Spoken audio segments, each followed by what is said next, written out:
नमस्कार। आप सभी का हमारे YouTube चैनल MK ज्योतिष उपाय में एक बार फिर से स्वागत है।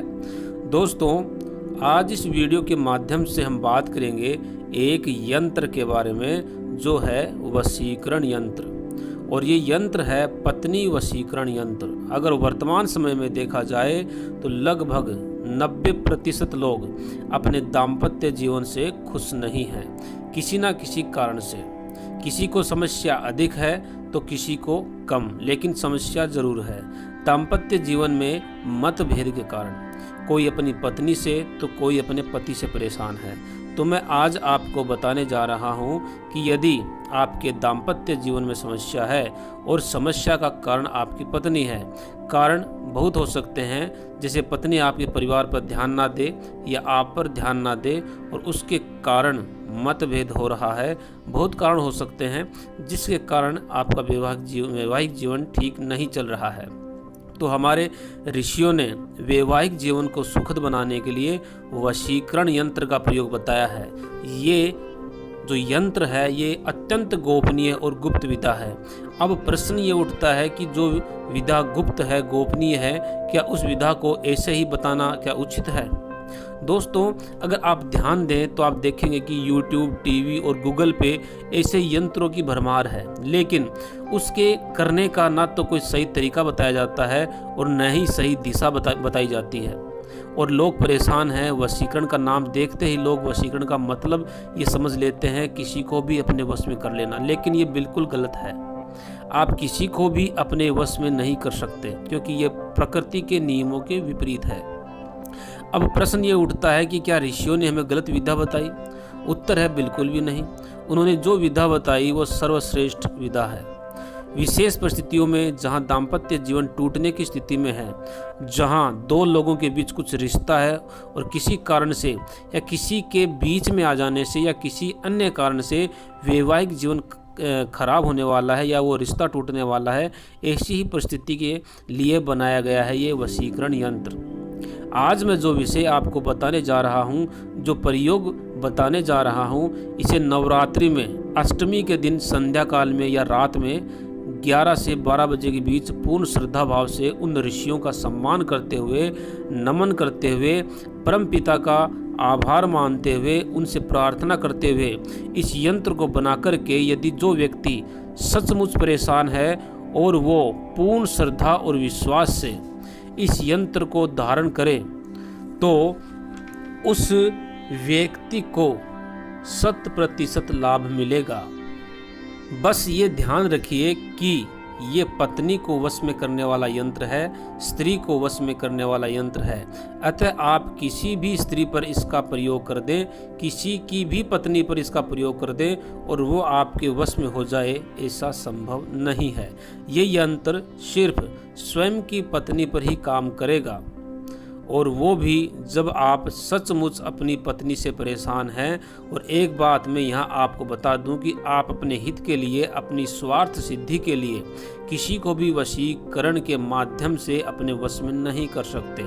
अगर सच में आपके वैवाहिक जीवन में समस्या है और वो समस्या आपकी पत्नी के कारण है और आप अपनी पत्नी को खोना नहीं चाहते, आप अपनी पत्नी से प्रेम करते हैं, तो ये यंत्र आपको अवश्य ही लाभ देगा और 100% लाभ देगा। सही तरीके से और सही समय सही विधि मुहूर्त पर इस यंत्र का प्रयोग किया जाए तो ये अवश्य ही लाभ देता है। बस शर्त इतनी है कि परिस्थिति सही हो, यानी कि जो यंत्र प्रयोग कर रहा है वो इसकी योग्यता रखता हो, वो दुखी हो, सच में वो अपना घर बचाने के लिए यह प्रयोग कर रहा हो, ना कि अपनी मौज मस्ती के लिए, सुख के लिए किसी अन्य स्त्री को अपने वश में करना चाहता है, तो वहाँ ये यंत्र राज कोई भी लाभ नहीं देंगे। जरा सोचिए कि जो आपके घर को ठीक कर सकते हैं, आपके दाम्पत्य जीवन को बचा सकते हैं, क्या वो यंत्र राज इतना भी नहीं जानते कि सामने वाला किस उद्देश्य से उसका प्रयोग कर रहा है? ये यंत्र राज साक्षात जागृत होते हैं। बस शर्त इतनी है कि आपके अंदर श्रद्धा हो। निश्चित रूप से अगर आपका घर टूट रहा है, आपका घर बिखरने वाला है, तो आप इस प्रयोग को कर सकते हैं और अपने गृहस्थ आश्रम को बचा सकते हैं। यंत्र कैसे बनाना है मैं आपको बता दूंगा। इस यंत्र के साथ एक मंत्र भी है। और मित्रों, कोई भी तंत्र तब पूरा होता है जब उसके 3 कर्म किए जाएं। वो है यंत्र, मंत्र और तंत्र। यंत्र बना करके उसकी पूजा की जाती है, मंत्र को जपा जाता है और तंत्र का मतलब है सामने वाले पर उसका प्रयोग कर देना। तो चलिए अब बात करते हैं सामग्री की जो आपको यंत्र के लिए चाहिए। सामग्री इस प्रकार है, अष्टगंध जो आपको बाजार से आसानी से मिल जाएगा। अगर किसी कारणवश अष्टगंध नहीं मिलता तो आप लाल चंदन ले लीजिए या हल्दी ले लीजिए। साबुत हल्दी को पत्थर पर चंदन की तरह घस के पेस्ट तैयार कर लीजिए।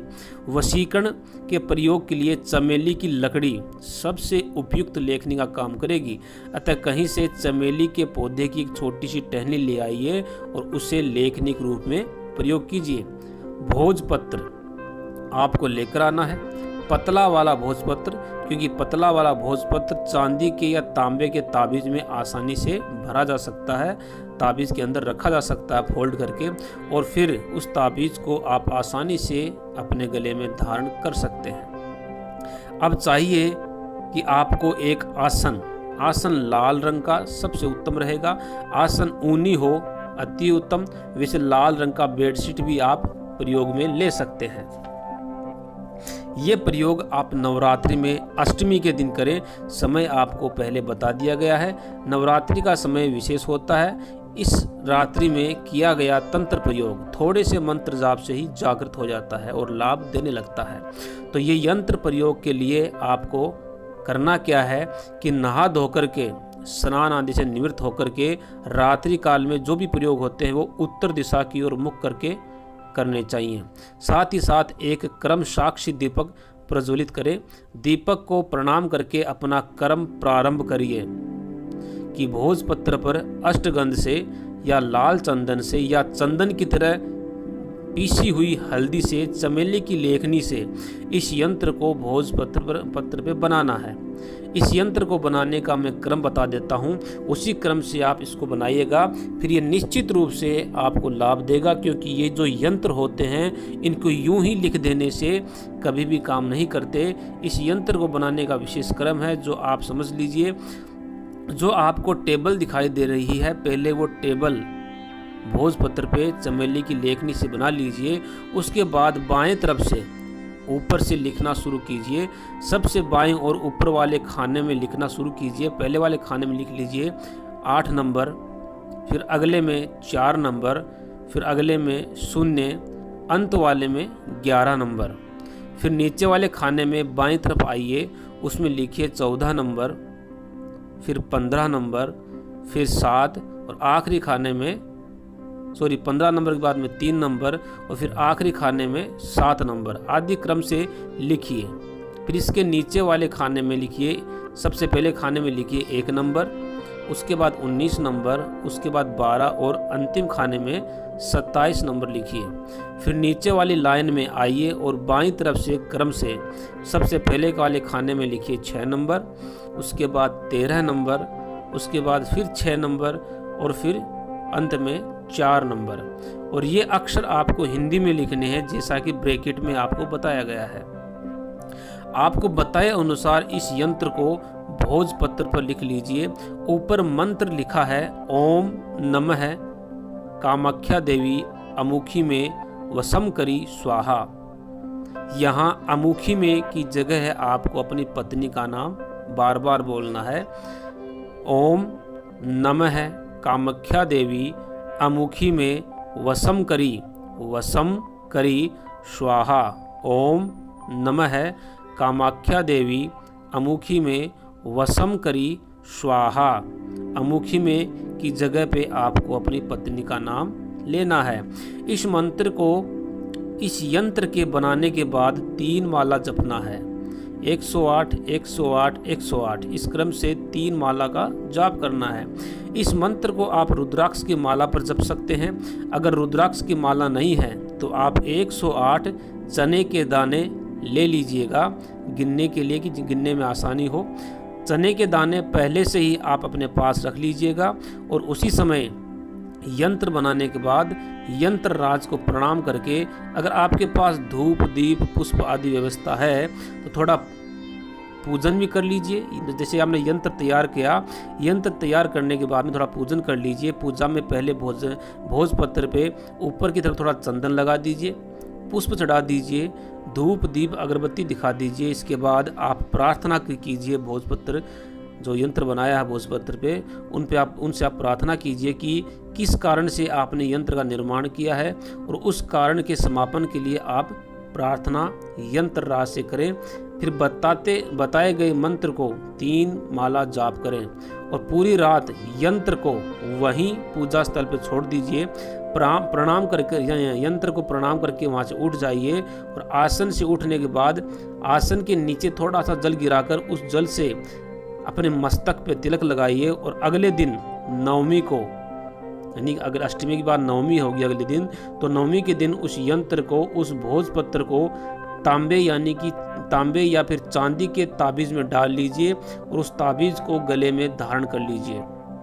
माँ भगवती की कृपा से आपका टूटता हुआ वैवाहिक जीवन, आपका टूटता हुआ गृहस्थ आश्रम टूटने से बच जाएगा।